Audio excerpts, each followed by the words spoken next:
प्यारे दोस्तों, आज मैं बताना चाह रहा हूँ कि परमेश्वर की वाणी ज़बूर 121 में इस प्रकार से कहती है कि मैं अपनी आंखें पर्वतों की ओर लगाता हूँ, मेरी सहायता कहाँ से आती है, मेरी मदद कहाँ से आती है। ज़बूर लिखने वाला परमेश्वर की हैकल जो यरूशलेम के उस पहाड़ पर स्थित है उसको याद करते हुए कह रही है कि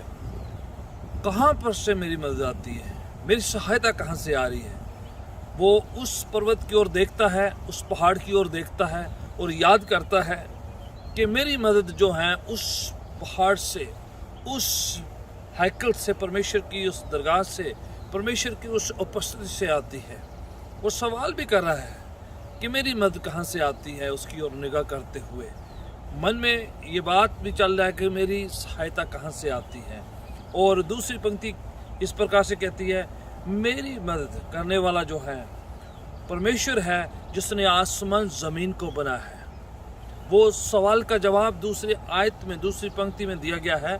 कि मेरी सहायता, मेरी मदद जो है करने वाला, सृजनहार, रचयिता है, वह परमेश्वर है जिसने पूरे आसमान ज़मीन को बनाया है। वो ये बात भी बताई जा रही उस हवाले में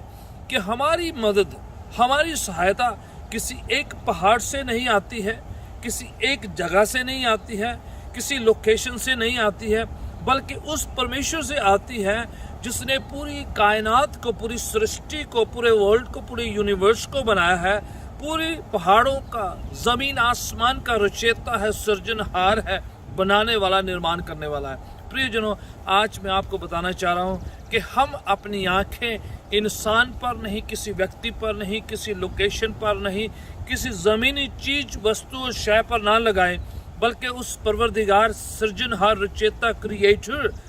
निर्माण करने वाले परमेश्वर की ओर लगाएं जिसने सारी कायनात, सारी दुनिया बनाई है, सारी सृष्टि बनाई है। अगर वो सब कुछ बना सकता है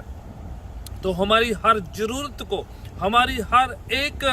उस नीड को पूरा कर सकता है जो आपके और मेरे सामने है। आए उस परमेश्वर की ओर ताकें जो सब ज़रूरतों को पूरा कर सकता है, सब कमियों को पूरा कर सकता है, सारी खामियों को दूर कर सकता है, और वो हमें ना केवल के बचा सकता है बल्कि हमारी सब ज़रूरतों को पूरा कर सकता है। आए उस प्रभु की ओर ताकते रहें, देखते रहें, निहारते रहें और उसकी ओर चलते रहें जो हमें अपनी तरफ खींचना चाहता है, हमारे पास आना चाहता है और चाहता है कि हम उसके करीब आएँ। God bless you.